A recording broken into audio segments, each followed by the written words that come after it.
Alors aujourd'hui, dans le meeting du PPAC à Port-Bouin, comme à notre habitude, chaque week-end, il faut bien qu'on puisse décrypter l'actualité. Nous retenons 3 leçons. La première leçon vient après cette vidéo. Écoutons. On a publié une liste sur laquelle il n'y a pas le nom de Gbagbo Laurent. Est-ce que vous avez compris ça?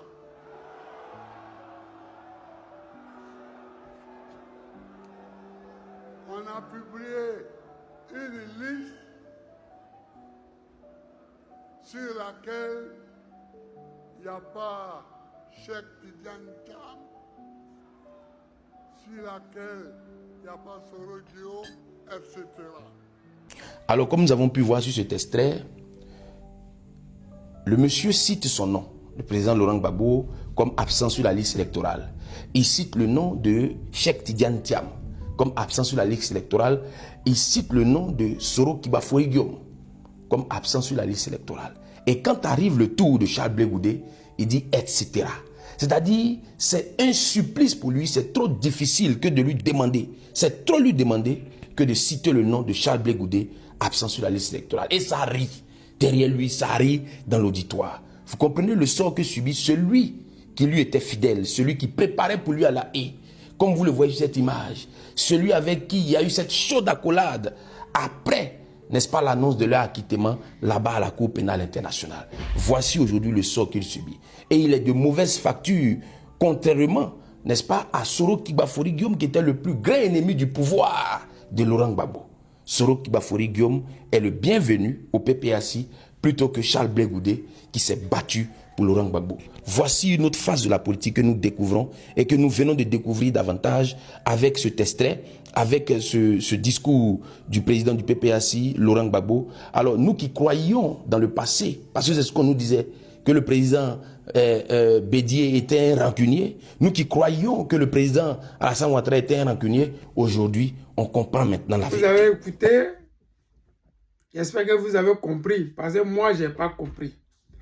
Je mets la vidéo parce que je n'ai pas compris. Mais je ne sais pas qu'est-ce que ces personnes-là veulent du guide président Gbagbo Laurent. Qu'est-ce qu'ils attendent du guide président Laurent Gbagbo? Parce qu'à l'entendre, on a l'impression que c'est le guide président Laurent Gbagbo qui est le premier à lancer des pics à Charles Blé Goudé. À l'entendre, on a l'impression que le président Gbagbo Laurent est rancunier et que c'est lui qui ne veut pas de Charles Blé Goudé. Ce qu'il oublie, c'est qu'il n'y a pas si longtemps que ça, les associations des partis politiques là, qu'ils appellent CAP-COP ou bien COP-CAP, je ne sais pas trop, c'est que sur les mouvements là, où Figayo que tout le monde remplit, Gbagbo a rempli jusqu'à tout, Ouassakara était bourré. Les gens ne pouvaient même pas rentrer à la place, d'autres sont restés dans les quartiers là, dans les maquis, et puis ils écoutaient la voix du guide président Laurent Gbagbo. Pour eux qu'ils ont fait là, il y a route dedans comme ça, il y a espace partout. Ils ont tapé poteau. Mais comme nous sommes dans l'opposition, on ne peut pas les attaquer, on les laisse. Parce qu'on s'est dit qu'on est ensemble. Mais quand vous venez attaquer le guide président Laurent Gbagbo, alors que dans ce meeting, il y a 6 jours de cela, ou bien ce n'est pas une semaine passée, ton mentor, ou bien celui que tu suis, ou bien celui que tu prétends défendre là, il avait lancé des pics au président Laurent Gbagbo. Et avant même le meeting, il avait dit que l'opposition s'apprête à prendre les armes contre le gouvernement d'Alassane Draman Ouattara. Bon, si lui, il est dans CAP-COP, qui est le regroupement des soi-disant partis politiques d'opposition. Donc, il reste qui est opposition qui va aller attaquer le pouvoir d'Alassane Draman Ouattara avec les armes. Parce que dans le CAP-COP, là, il y a le mouvement du rebelle, là, Soro Guillaume est dedans aussi. Donc là, nous on est étonnés.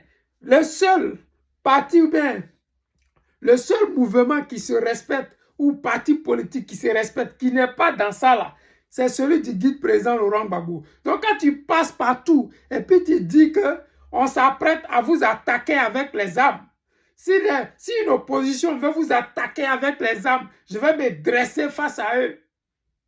C'est de qui tu parles? Mais quand il dit ça, vous ne trouvez pas que c'est méchant de sa part. Quand il dit ça, vous ne trouvez pas que c'est irréfléchi de sa part. Quand il dit ça, vous ne dites pas que ce n'est pas bien. Mais quand le président Laurent Gbagbo, le guide, le prophète, omet de dire son nom, là, oh là là, le guide président Laurent Gbagbo, il est rancunier, oh là là, qu'il est méchant, oh là là, celui à qui il était là, celui qui cuisinait pour lui, celui qui lavait ses habits, tous ces mensonges-là, le guide président Laurent Gbagbo est venu ici dire, s'il cuisinait, il a oublié de dire qu'il donnait l'argent de la cuisine. C'est lui qui est venu dire aux gens dehors ici. Nous, on n'est pas au courant de ce qui s'est passé. C'est lui son paflotage, son envie de démontrer qu'il est trop daéré, son envie de démontrer qu'il est vraiment extraordinairement reconnaissant envers le guide président Laurent Gbagbo. C'est lui qui est venu nous dire qu'il cuisinait pour le président Laurent Gbagbo, qu'il lavait les habits du président Laurent Gbagbo. Alors qu'on sait très bien que dans les prisons, là, il y a des machines à laver pour laver les vêtements des gens. Il y a même la nourriture.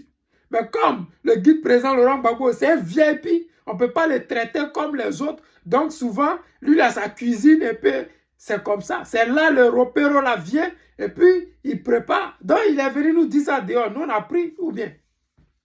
Mais venir dire ici que le président Laurent Gbagbo, il est ingrat.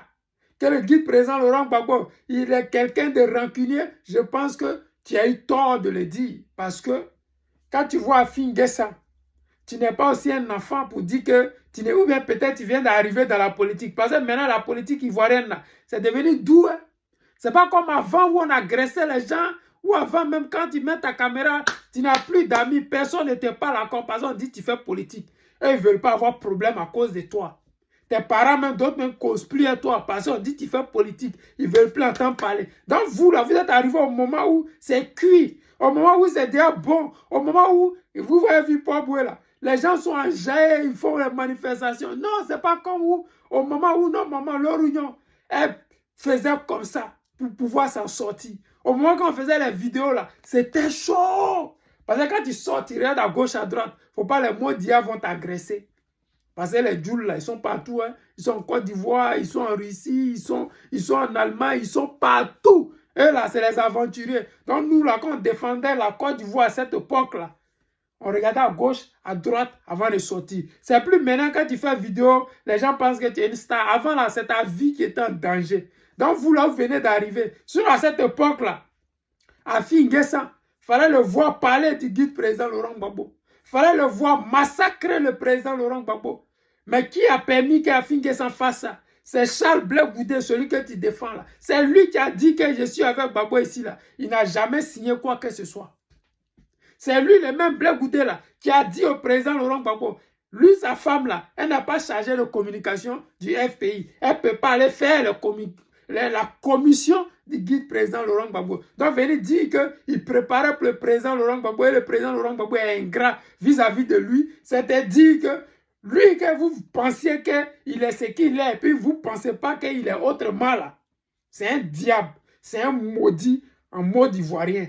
Voilà. C'est un traître, c'est un vendu. Je vais vous mettre une vidéo tout à l'heure où les maudits du RHDP disent qu'il mange avec eux, il vit avec eux, il prend l'argent avec eux. S'il s'habille comme il s'habille là, ce n'est pas grâce à son marabout qui va attacher ses sympathisants pour lui permettre de lui donner l'argent pour se promener. Non, c'est parce que le RHDP lui donne de l'argent pour faire ce qu'il fait. Donc les amis, je ne veux pas être long, c'était juste une petite réponse à ces maudits, à ces vendus, à ces gens qui ne réfléchissent pas et qui parlent dans le vide. C'est à eux que je voulais répondre. Mais bon, la route est longue, le combat est rude, mais il nous reste que 5 mois. Et les 5 mois à venir, nous allons savoir qui fait quoi, qui ne fait pas quoi. C'était le président Lothar, l'ami des dirigeants qui se respectent. Je vous aime et je vous dis à tout à l'heure.